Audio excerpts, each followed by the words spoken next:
Good afternoon, everyone who's connecting from Europe. Good morning, everyone who's connecting from North America, and welcome to the Metaverse versus the real world, a panel with educators to discuss what's real about the Metaverse and where it's going.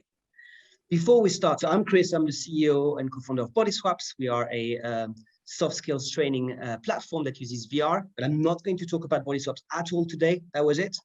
And before we start, I wanted to just say something. A few people have reached out to me pointing out that this was an all-male panel, which obviously is the case and obviously is terrible.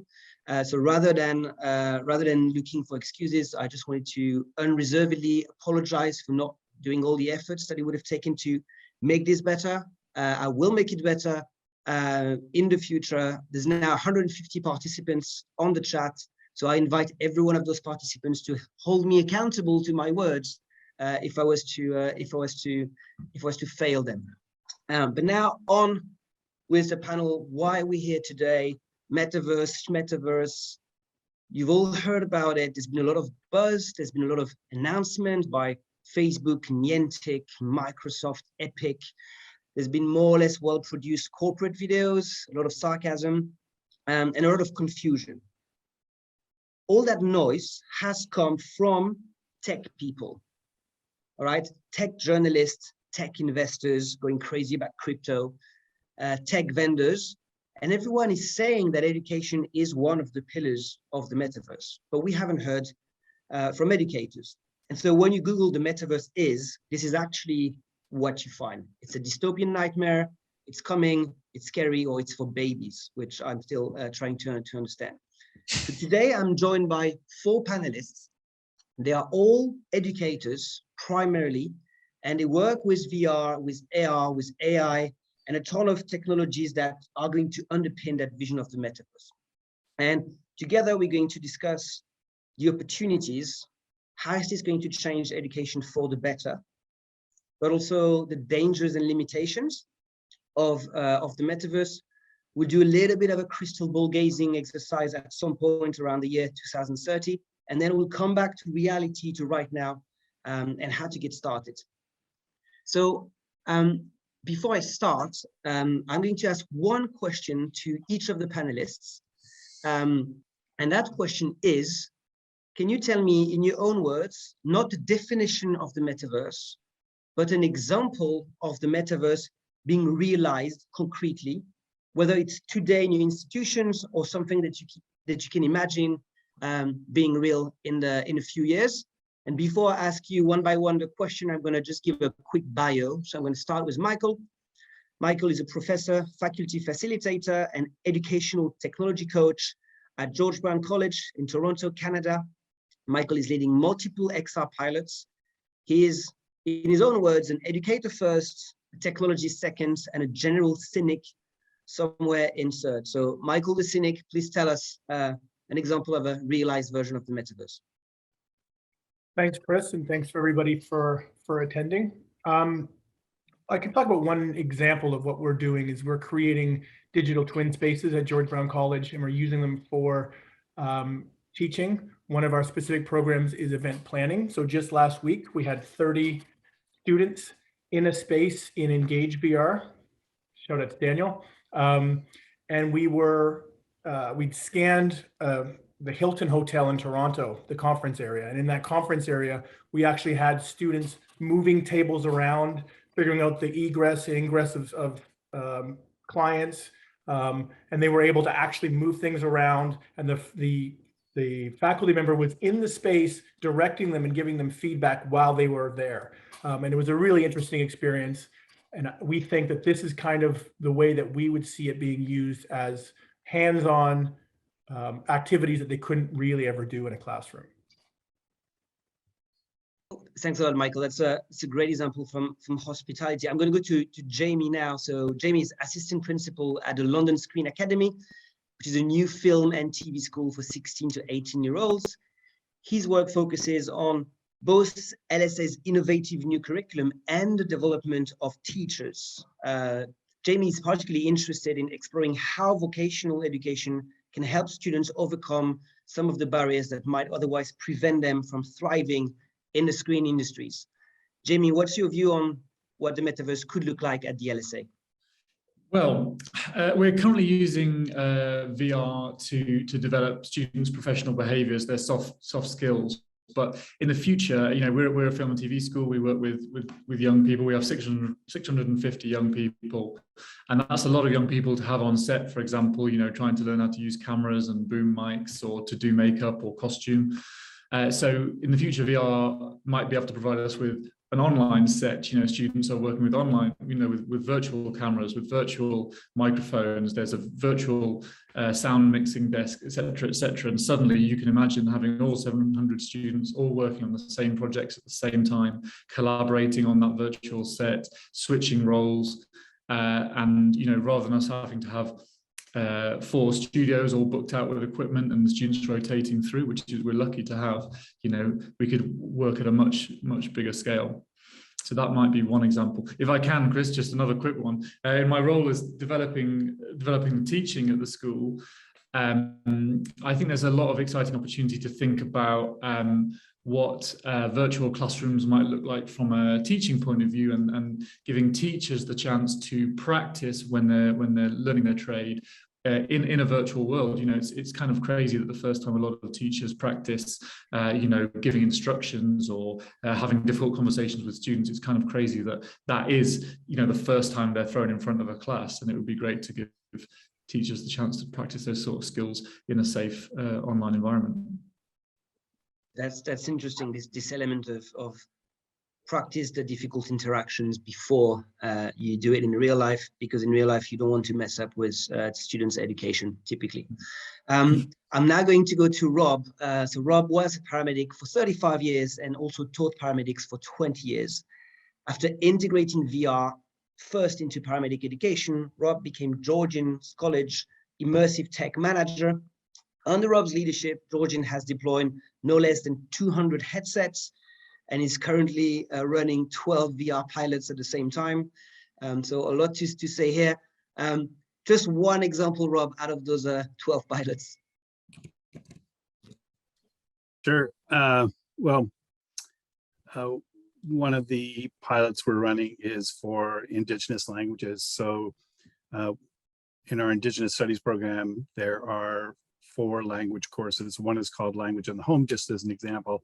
And so it struck me that context was really important for language learning. So we built a house for them in AltSpace VR, also a home in Engage VR, and students and faculty meet there weekly to learn the language in a home. It just makes sense. VR enables people to essentially take a field trip and be able to look at objects identified in both the English and Anishinaabe words, and also listen to audio files and interact with objects. Great, thanks a lot for that. That's fascinating. So we have nursing, film, language. Last but not least, Daniel. So Daniel is Assistant Executive Director at the Virtual World Society, where he leads the mission for a global XR community for good. Daniel has many hats. One other hat is that he's a founder director of Educators in VR, where he empowers a community of educators to democratize what he calls the next paradigm of learning and education. Daniel, I guess you have a broader view because you're not tied to a specific institution. That's why I wanted to end with your words. What does the realized version of the metaverse look like to you? Hi, thanks, Chris, for having me on. Yeah, I've looked at VR from a number of different angles. I think with regards to the metaverse, maybe the way I see it is the technology up until recently has allowed for individual and shared compelling experiences. But as adoption increases, more and more people are having these experiences in parallel. If you can connect them, then at some point the metaverse, quote unquote, kind of is always on. And as adoption grows, then it's not just a single person having a single experience, but there's a connection of people having experiences. And when the technology enables us to go from one experience to another seamlessly and meet across platforms, then it becomes, an always on virtual space. For me, that is the beginning of the metaverse. When you then build in a marketplace where people can share and earn a living, for me, that's getting close to fully realized. But there's a lot of technological challenges that we have to solve for until we get there. I think the difference is, at the moment, for me at least, in the last 2 years, we've gone from predominantly single-use experience, then social VR has really come to the fore. And now, this last year, we're getting closer to understanding when social VR is fully adopted and it's busy, the natural extension of that will be that's the beginning of what I see as the metaverse. Great. So let's talk a little bit about the first topic, which is looking on the bright side of the metaverse. And we have some examples when we dig deeper conceptually around how the classroom experience might change. So by the way, everyone who's on the chat, please do ask questions. We'll try to take some of those. But in the meantime, I'm going to share a slightly cheeky slide with you. So I ask all the panelists, I send them a questionnaire, and I wrote down a number of statements, and I asked them to rate those statements from 1 to 4, 1 being, this is totally unrealistic in 5 years, and 4 being, yes, this is going to be the new normal. So here's statement 1. On-campus activities, especially classroom-based, will be partially replaced by social VR experiences. We have Daniel, who thinks this will be the majority of institutions doing that, whereas Michael said that it was unrealistic. Michael, do you wanna start and tell us why you were on that side of the spectrum, maybe? Well, I think you put me on this side of the spectrum because clearly I'm a contrarian. So I will accept that. Now I'm wearing these headsets just to make it a little bit more confusing for everybody. The classroom-based issue about it being replacing classroom-based learning concerns me. I work with faculty every day with virtual reality and extended reality applications, thinking of ways that we can start to use VR to increase their learning and to help them understand skills. But the classroom, I think, is vital. The physical classroom is vital. And I think if we start to think about how we can replace or move that classroom experience online, that's where I really have concerns. I can share just a quick anecdote with you.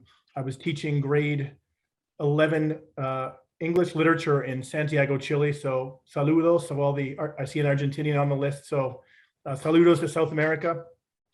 And after recess, all the students would come into the classroom smelling like they'd been playing soccer for 15 minutes.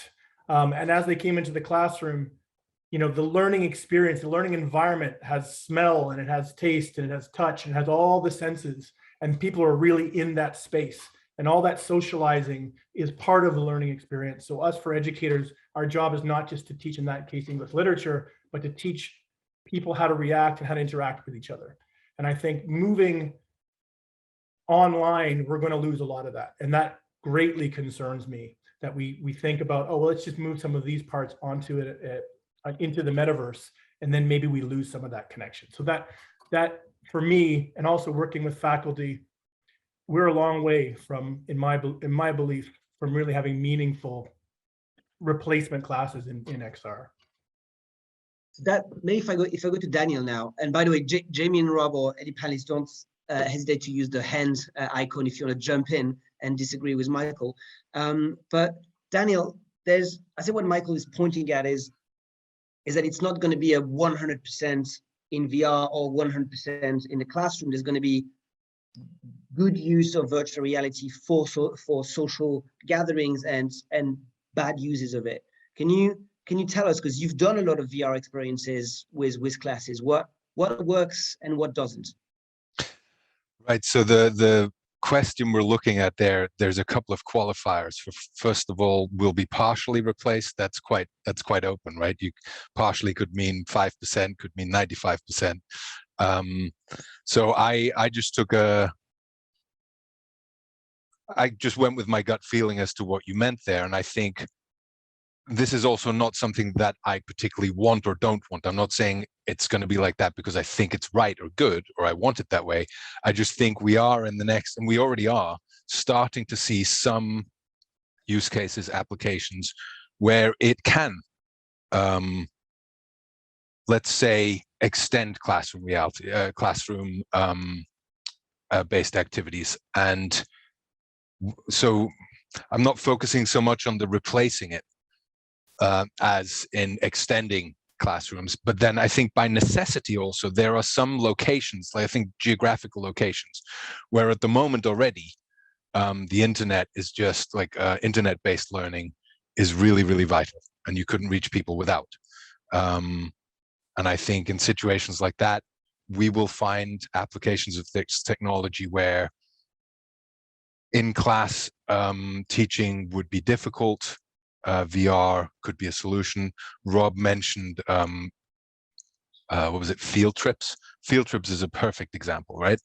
I guess I'm getting away there from the definition of classroom-based stuff. I imagine that when you have, I don't know, a classroom of architects, they might be doing stuff in class, but the headsets will be lying next to them. They can put the headsets on and then visit their models or go and visit a particular, the Empire State Building or the Sydney Harbour Bridge. So yeah, maybe I took a cop out and I didn't go with the strict definition of replacing stuff. I don't know that it will or should replace stuff. It certainly will augment classroom stuff. I'm keen to get Rob's view on that, because what is important in that question is that the meaning of classroom itself is changing.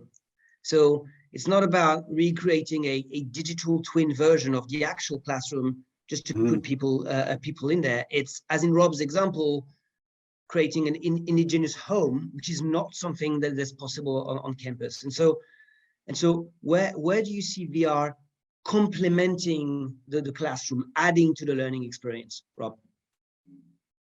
Yeah, I think up front, what I would say is what's probably most important is that educators and students start to explore virtual reality, that teachers start to get a sense of, is there good pedagogy in these experiences?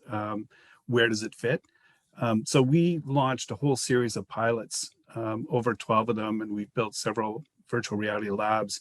And I'm already starting to see where virtual reality makes a lot of sense. For example, in language teaching, which gives you context. So if you're going to learn conversational French in a cafe, why not do it in a cafe? If you're going to learn how to speak at an airport, why not do it in an airport? So virtual reality makes perfect sense for that.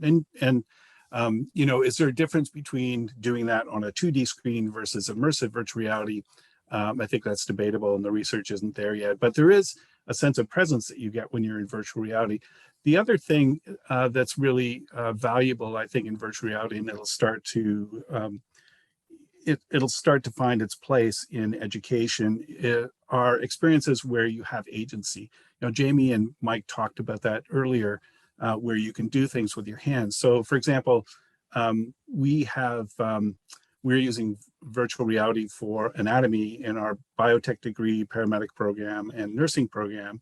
And students meet in a virtual life sciences lab and with their teacher, and they can manipulate skeletal models or anatomical models, and they can have discussions around anatomy and physiology. And there, you know, that's not going to be the suitable environment for all students.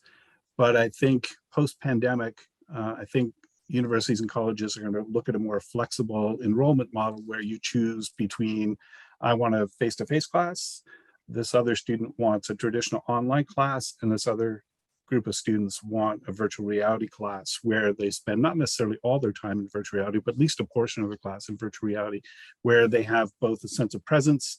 They have the benefit of infinite scalability in virtual reality, where you can see anatomical structures and enlarge them to the point where, you know, a heart is the size of a 3-story building, and you can go in and stand at the apex of the heart and look up and watch the atrioventricular valves open and close. That's a very powerful and leaves indelible memories for people. So I think virtual reality and ultimately the metaverse, and we can talk about that separately, will find its way in little niche areas, especially around experiences where you're doing things with your hands and you're learning through experiences. So I've seen Jamie's raised his hand. What you're pointing at, Rob, is interesting. Is VR should be used when you cannot do a better job in the real world, as in either not it's the necessarily. environment, not necessarily. So what Well, you said is there is the outside world that you can recreate in VR, you can't in the world, and there's the practice stuff that you might not be able to afford for every student. I agree with you, but there are other examples as well where it's not necessarily better than the real world, but it's just more practical. For example, for students who are learning from a distance. So, you know, in the healthcare fields, it's beneficial to have students in a lab doing hands-on learning. But if you combine that with virtual reality, that may give students an opportunity to practice some of those skills more frequently than they would otherwise get the opportunity in a lab, as an example. Okay. Jamie, floor is yours. Yeah, I'm finding myself agreeing with a lot of Rob saying that. I mean, at the London Screen Academy, we are state funded, and our mission is to open up access barriers into the film and TV industry. So, especially for underrepresented groups, you know, ethnic groups, gender, or on the basis of your income background. And so, we're lucky enough to through our founders, we have access to lots of incredible film equipment. But we are always thinking, how do we expand our educational reach beyond the academy?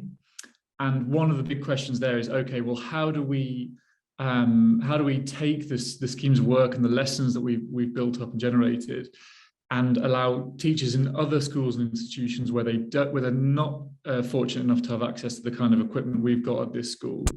And so it's in that sort of scenario, which I think is quite exciting, to say, okay, well, you don't have, you don't have a studio, you don't have a green screen, you don't have all this equipment, but if you have some VR headsets, here are all of our teaching materials. You can go away and learn online in a virtual world. So I think, you know, obviously we have to acknowledge that VR equipment is currently quite expensive, depending on your setup, but probably cheaper than you know, kitting out a whole film studio, and will only get cheaper with time, I imagine, and better. So for us as a school, in terms of scaling our impact, that's really exciting. Does that not create greater inequity, Jamie, by offering the ideal service? Sorry, Daniel, I see your hand up. But by offering the ideal service on campus, green screen, all your great equipment, and then saying, okay, well, if you can't access that, then we're going to give you something that is not as good, but we'll give you a simulation of that. I think one of our really big concerns at George Brown, I'm sure with most educators, is that digital divide, is the equity, is these underrepresented communities not really having an opportunity to meaningfully participate. And I do think that's a whole other argument about the metaverse. But certainly hearing your comparison, it makes me think, what are we really offering those who cannot access the equipment that you have? Can I just come back on that very briefly? I think that's a fascinating point, and yeah, we would really be concerned about furthering, you know, any inequity. But I suppose our thinking is, well, you know, what's our starting point? You know, if these schools don't have access to the equipment that we're lucky enough to have, or the VR provision, then perhaps the VR provision is a first step. And, you know, in a world where we can't probably deck out every sixth form college in the UK with a full film studio, what's the, you know, that would be my ideal probably, but what's the next best alternative, I suppose. Yeah, but I take your point, Michael, really interesting. Daniel, you want to wrap that question up before we move on to the next subject? Yeah, just briefly, I agree with Michael. The digital divide, I think, is going to get accentuated by virtual reality because the acceleration of it. So there's still people who are not connected to the internet globally, and not just in the typical places like the Middle East or Africa that always get mentioned in these discussions. I'm talking about London, Chicago, wherever Toronto. These neighborhoods, and Toronto, right? Having said that, I think it's kind of tempting to think that we've got this great new technology, and now we need to solve all these problems with it. Solve the problems we can, but there's still a lot of experimentation, exploration required, studies required. We were mentioning earlier that the first longitudinal study with Stanford in VR has just come out. That's the first longitudinal study, and we don't have the results yet. We are right at the beginning, even though 10 million Oculus Quest 2 headsets have sold now, which sounds like a lot. We've got 7 billion people on the planet and however many smartphones. You know, it is still very much the beginning. The people here on this call, the people in the audience, we're still pioneers. We're still trying to explore this, and we're seeing the friction points and the challenges. For me, it's like solve what we can, explore where we can, you know, and it will emerge. I think there's use cases, there's business models that we don't even understand yet that will emerge over the next 3, 5, 7, 10 years, where we might have this conversation in 5 years and say, hey, remember that webinar we were on and all our predictions were wrong, kind of thing. So I'm optimistic, but I'm also frustrated that I'd love to be able to do more for those people who don't. It would be nice to be able to use this technology to address inequity earlier than has been the case with some other technologies. That would be nice. Can I just make one more comment, Chris, before we go on to the next question? And I've said this in a few other meetings we've had, Chris, before. I've called people out. I'm very good at calling people out. When you say that it would be nice if we could do something different than what we have, I think on this call, there are people who make decisions and people who affect learners and affect schools and affect school boards. Perhaps we can think about, you know, if we're going to roll in an iPad pilot, are we being purposeful in where we're doing it? There's 10 million headsets. Are we changing the way that we think and say, okay, we're going to include, there's no women on this panel. Why not? Because maybe, you know, women are not underrepresented in this kind of technology. Minorities, visual minorities, racialized people. How do we be purposeful in including them in the beginning stages of this research, for example? One little comment about that, Michael, I completely agree. In my role at the Virtual World Society, we're actually seeking for funding for a project called HomeSpark, which is doing exactly that, looking to work with 100 families, underrepresented families from communities that are disadvantaged, working with our partners to give them headsets to help their families access XR in the metaverse. I totally agree. There's thanks a lot for this. There's quite a lot of questions in the chat and the Q&A. It's going quite fast. There's a few ones that are revolve around the same theme, which is, let's put VR as a technology to the side for a moment and take the broader picture of the metaverse. So this idea of, you know, large scale social experiences that are persistent, where students have this digital identity and go, you know, year after year and across disciplines and interact and are essentially living learning experiences in a broader sense of the term, whether it's nursing or film set, etc. Let's assume that we solve accessibility, which is a big assumption, and it's widespread.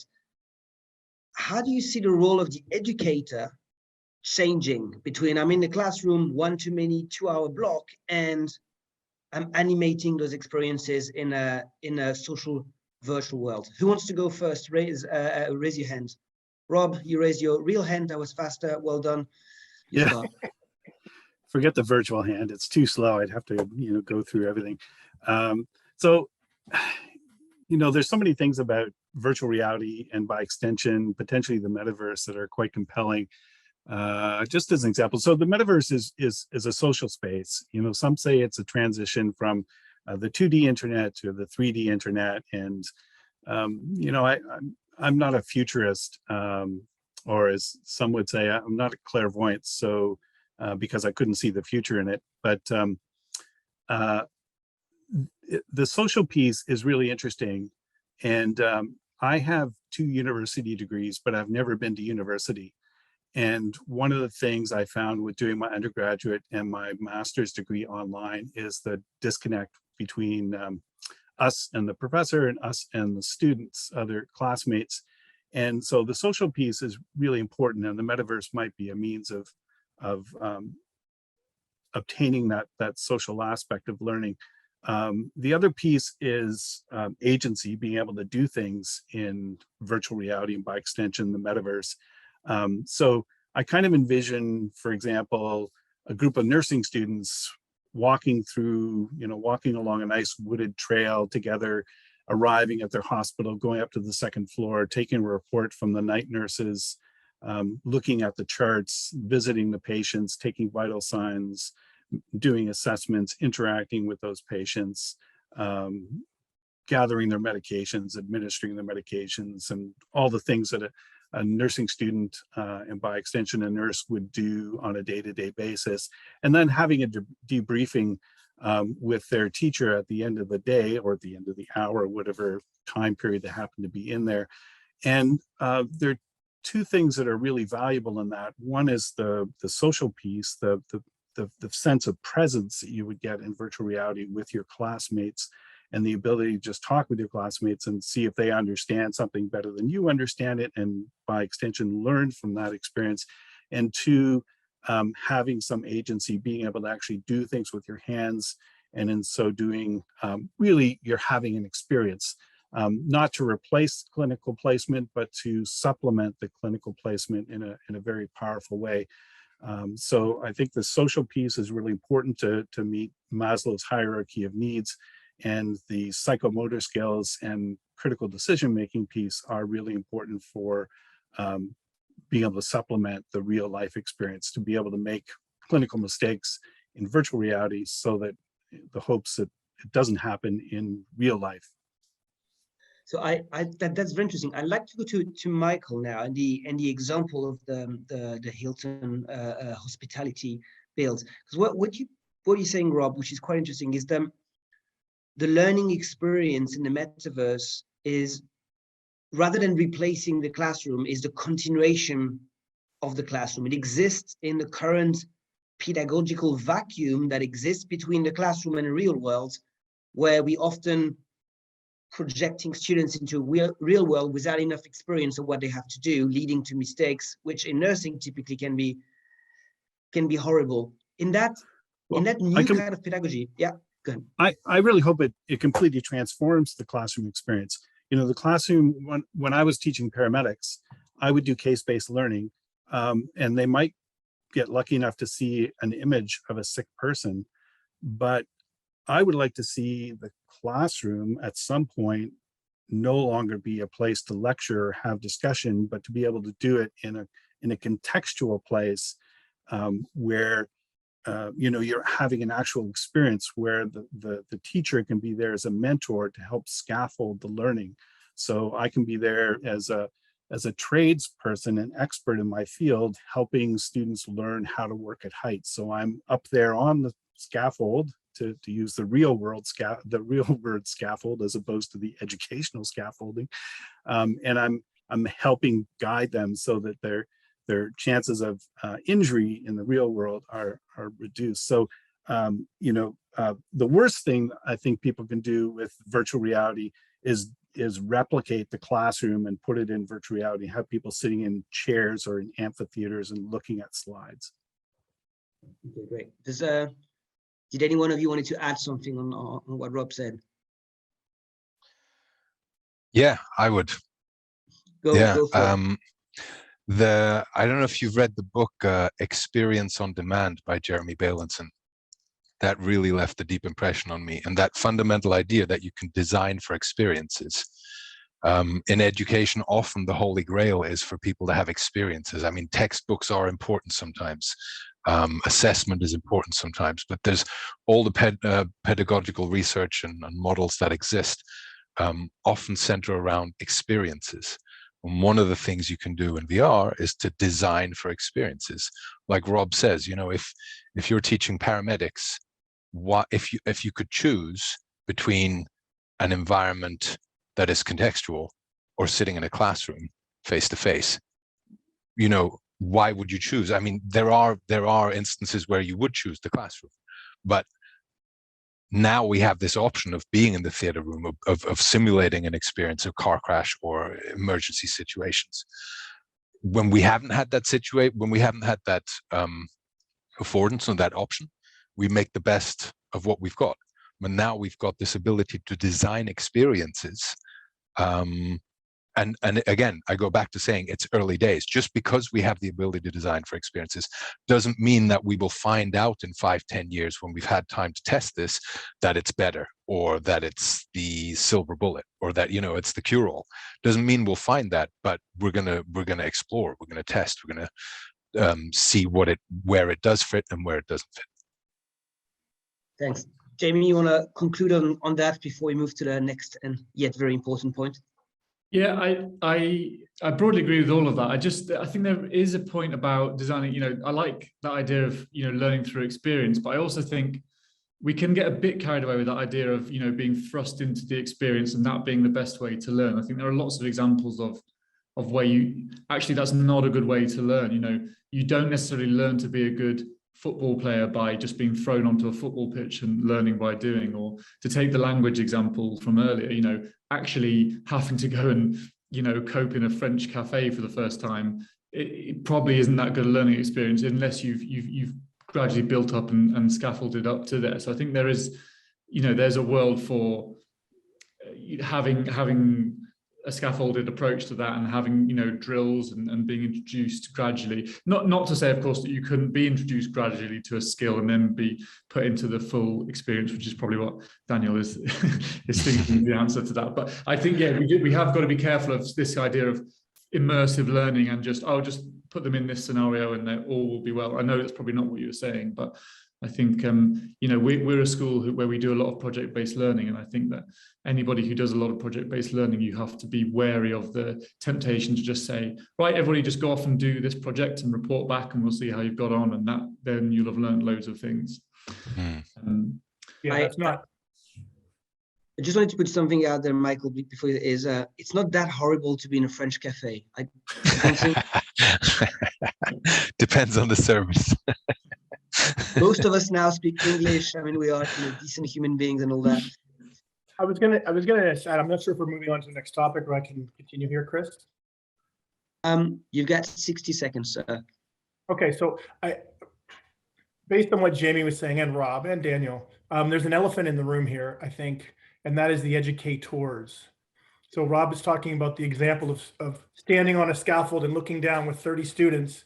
That is a whole new method of teaching. We can't expect our teachers, our professors, who are already been very challenged in the last year, to go hybrid, high flex, go online. That's already been a really big challenge. To say that we're going to have educators who can now integrate those experiential activities and the traditional pedagogy together is a very big ask. And I work in a Center for Teaching and Learning, and I work with these teachers, these professors constantly, and having them shift from traditional online teaching the last 2 years to traditional teaching to online teaching, and now to this experiential teaching. There's a whole bunch that has to happen. And I think education is notoriously slow. I think someone made a comment made a comment there saying that, you know, gaming is where the money is. Education is not where the money is. So how do we fund programs that are going to train these teachers to be comfortable in creating pedagogy that's valuable, rather than just say, okay, everybody, let's get the headsets, let's put them on, let's go to the Hilton Hotel, or let's go somewhere and just do it. And I think that is a very big, it's a very big thing to think about when we're talking about metaverse and experiential as well. That's actually how Educators in VR started, on the premise that before education can really benefit from this, we have a lot of training the trainers to do, a whole lot. The demand for education, for training the educators, is going to be the first thing we need to solve, I think. Which is another paradigm shift. Let's not spend all our money on headsets. Let's spend them on faculty training. Yeah, agreed. Well, it's interesting.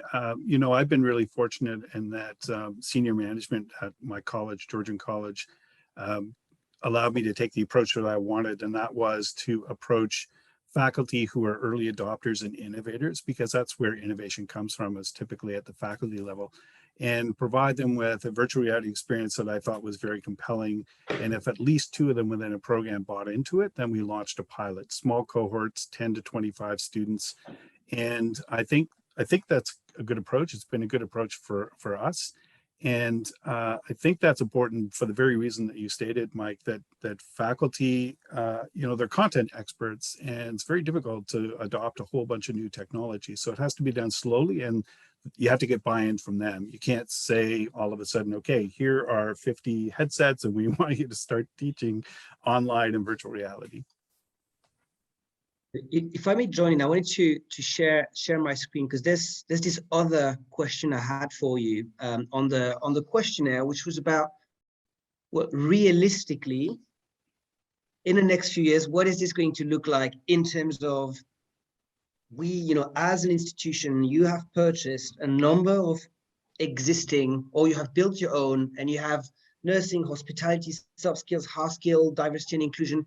You have all kinds of experiences, all kinds of headsets.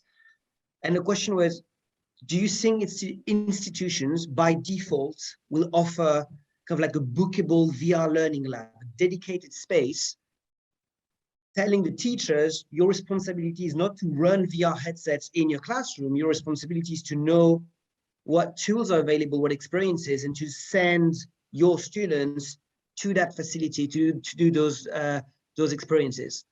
So Daniel, Rob, and Michael, you seem to think that this was a likely scenario for institutions to be equipped. And Jamie was maybe of a different opinion, or maybe understanding the question slightly differently. So obviously, Jamie, do you wanna have a go there? I'm glad you gave me the opportunity to go first. Yeah, and this isn't me saying that I don't like the idea of bookable VR learning labs, or even that I don't think they'll work. I think this just reflects probably my perspective in terms of the age group that we're dealing with. So we're dealing with 16 to 18-year-olds. They're still in a stage where, compulsory educational training in the UK, they have to be doing one or the other. And so if you have a 16-year-old here, who, by the way, we might have targeted because they need to develop their essential communication skills through a VR program, or their, whatever those soft skills are, there's a good chance that they're not going to have the skills they need to have the discipline to go off and use a bookable VR setup. And we tried, last year we did quite a big trial as a school with students and putting them through programs to improve their professional behaviours, and we evaluated it all. One of the big mistakes we made, or one of the big pieces of learning, was that you can't, it's very difficult just to set students off doing these things, going into the VR world and doing what you want them to be doing.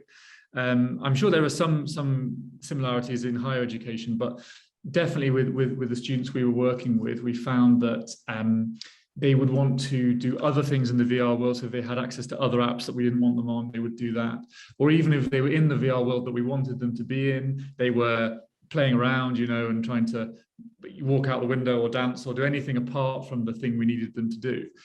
And so we've found that certainly with our target group of students, we've had to very tightly structure the scheme of work, the teaching activities, where we're very clearly introducing the topics. We're having discussions before the headsets even come out. We're being clear about learning objectives. We are going into the VR world and making sure they're all doing the thing they need to be doing, coming out, reviewing it together. And, it's very tightly controlled by the educator. And certainly that's been, this year we've been doing that approach, and it's been much more successful. And I suppose it's that perspective that made me think, certainly in our context at least, although bookable VR banks might be an option, it probably won't be the primary way we use the headsets, for example. Since you haven't raised your hands, I'm going to take the opportunity to move things forward. No, Daniel, you've raised your hands. Okay. All right. Okay, quick. Otherwise, everyone's going to have bookable labs. If you think now about how we use the internet, or how integrated the internet has become in education, it's hard to imagine an institution not asking their teachers or their students for training or for signposting with those tools, right? If you're a university or college, it's hard to imagine them not giving you access to learn how to use Google Suite or Microsoft accounts or something like that. It's become part of how we operate in business and education and at home. And I think we will see that sooner or later to a degree, especially when the adoption, if the adoption reaches such proportions that most kids and most teachers have a device like this at home. And it's not the shiny new thing anymore, right? Right now it's a shiny new thing and we're all excited. 5-10 years down the line, this will be much more commonplace. Then we'll see how much of this hype actually sticks in practice. If it does, like many of us here believe or hope, then we will need to have just standard access. Just like now, if you join a new business, you get an account, you get the training, you get on with it. It's not something special. Yeah, that speaks to Amara's law, right? Of overestimating technology in the short run and underestimating it in the long run, right? Like we are all shiny object right now and we're saying it's going to revolutionize the world. And we're at this curve of everybody wants to get on board. But then in the long run, we say, whoa, this is actually much more, I can use the word invasive, that's probably not the correct term, but ubiquitous than we even thought, right? Mm-hmm. Exactly. Sorry, just like that. Just like now, this term we have, digital natives, kids who've grown up and they don't know, they don't remember not having Wi-Fi. They don't remember everything being Bluetooth, right? It's just part of their lives. They don't question it. They're natives. We will have virtual or spatial natives, kids who just grow up with these devices. It's part of them. And when you have a classroom full of kids who are just spatial natives to a degree, like you have to deal with kids now with mobile phones and laptops and so on, there's an opportunity to integrate that, but you also have to just deal with that reality. Great. I'm conscious we don't have that much time, and I will ask you in the last 3 minutes to have your, 1 or 2 sentence statement, each of you, the one thing to remember. But we've made a few points on the opportunity around the metaverse to create not only learning experiences that are hands-on and engaging, but also that are social. We also pointed the fact that this does not replace the face-to-face interaction that is necessary to feel that you belong to a community of learning, and that we have huge challenges in terms of deployment, maybe not so much the technical side, but the human side of things, of redefining the role of the educator. In the next 4 minutes, I want to discuss the dangers. So let's imagine that it's not the shiny new thing, it's the new normal, and you have hundreds of students connecting every day to some social VR learning experiences. What are the dangers of that new world? Who wants to have a go first? Rob, real hand, always faster. Keep it real here. In terms of the metaverse, I think there are lots of dangers. Probably first and foremost in my mind is the concerns over privacy. And of course, there's always concerns over security and ethics. And if any of you have had the chance to listen to Kavya Perlman speak about privacy, security, and ethics, she is a fantastic speaker. And if you haven't, I would have a look for her. So that's one of the big concerns. My other concern is that as we transition from a 2D social media to a more immersive social media, essentially, one of the benefits of virtual reality of having focused attention will disappear, that someone will be in the middle of a learning experience and there'll be a pop-up and they'll be distracted to visit their virtual friends in some virtual club somewhere. And so there's the distraction piece, there's the cyber sickness piece in social VR where your avatar is moving but your body isn't. So we have to address that, and I think we probably will with some omnidirectional treadmills or some sort of walking pad, and that could be a really positive thing because you'll be walking in place to in virtual reality, and that'll help mitigate motion sickness. And then, as was discussed earlier, the accessibility issue will be a bit of a concern. And so there are companies like Viata, for example, who have entire experiences on the headset, so no internet connection required. And I think we'll see more and more enterprise move in that direction. So it's not entirely internet based, but simultaneously, I think we'll see a greater access to 5G and 6G and eventually 7G and globally. My hope is Michael. if satellites aren't destroyed by exploding satellites.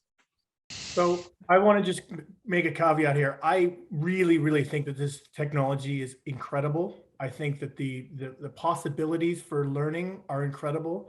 I think we're in a revolutionary time as far as learning and as far as teaching. But I have a big concern, and I spoke to some faculty last week, and the faculty said, you know, we don't even know how to teach our students and our kids how to do this properly. Now we're going to give them this. So if we can't even figure out, you know, what to do with our children who are on Instagram 6 hours a day, and there's lots of research about self-esteem, there's lots of research about cyberbullying, about a feeling of who you are as a human based on social media. What do we do when we put them into an immersive one of those? And that really concerns me. As educators, we kind of have a responsibility, right, to educate and guide learners through the pathways of life.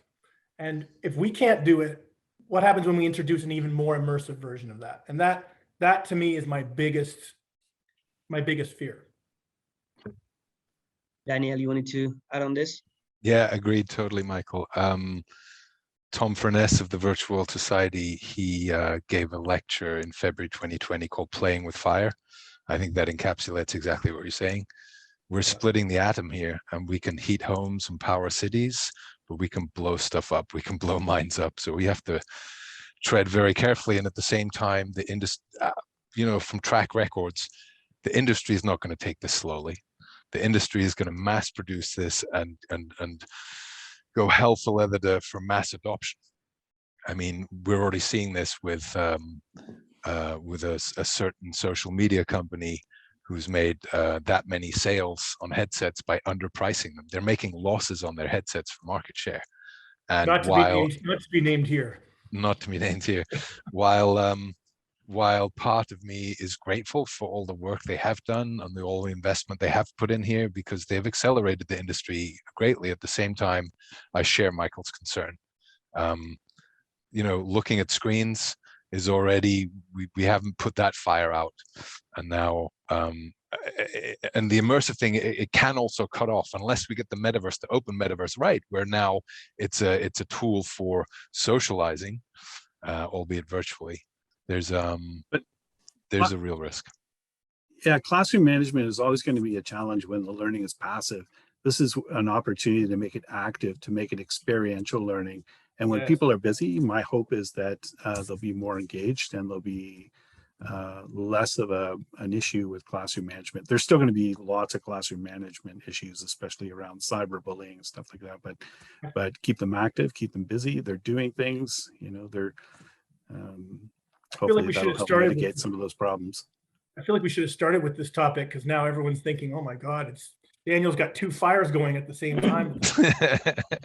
Well, I mean, I think there is a continuity here, which is the metaverse, however we understand it, is a new, very powerful tool for the educator that can be used for good if it's well done, but also comes with great responsibility. And I'm now paraphrasing Spider-Man, but you get the idea, and it probably likely comes down to educating the educators rather than hoping for some unnamed company to care too much about ethics. It is 4:57 London time. We have 3 minutes. In the same order as in the beginning, I'm going to ask you each your final statement on the metaverse versus the real world. If attendees today had one sentence to remember from each of you, why would that be? We are starting with Michael. I've taken lots of airtime. I'm going to defer to Jamie on this one. All right. Very polite, thank you. My main message today would be for everybody here to learn from other people's mistakes. You know, I'm sure that everybody in the panel would say that they've tried a lot of things. Some things work, some things haven't. So don't go out and try and reinvent the wheel. But we've got a community of people with a lot of knowledge. So please, if you're just starting out on your journey or wherever you are, just get in touch. Great. Rob, are you ready with your statement? Yeah.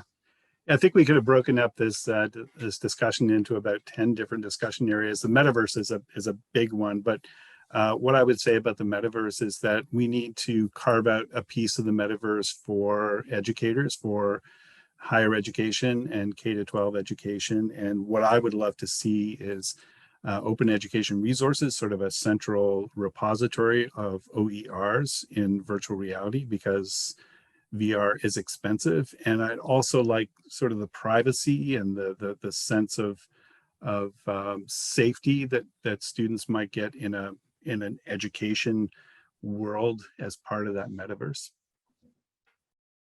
Great. Daniel, are you ready? Yeah, thank you. My parting thoughts would be to collaborate, to join, help each other out. There's a great community of educators and like-minded people who we're all discovering this together. So please join the community, share. Communities like Educators in VR, that's exactly what we set out to do, to share resources, to meet and collaborate. This will only get solved by people like us getting together and sharing and exploring. And now is the time to explore and discover. Now's not the time for mass solutions. So join, share, collaborate. Thank you.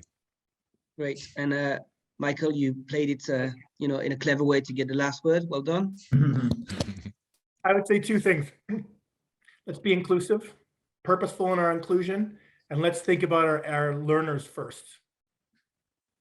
Right. That was very concise. It's 5. Well done. For everyone who's asking, we are going to share the recording, and also this was the first of those panels. So we would really like your feedback. If you can scan that QR code or just go on bodyswaps.co.uk, not just .co. If you do give your feedback, we'll give you a 30-day trial, which is, you know, quite a nice thing to have for 2 minutes. We'd love to hear about what you thought, what do you want to talk about next. It seemed like this could have gone on for 10 hours. So please let us know, and we try to do this regularly. I hope you found it as interesting as me. And dear panelists, thanks a lot for your time. I thought it was very, very interesting. And I'm sure we'll all speak together very soon. Thanks for the opportunity. Thank you. Bye, everyone. Bye-bye. Thank you. Great to see you Great folks again. moderating and hosting, Chris. Thanks, sir. Cheers. Yeah.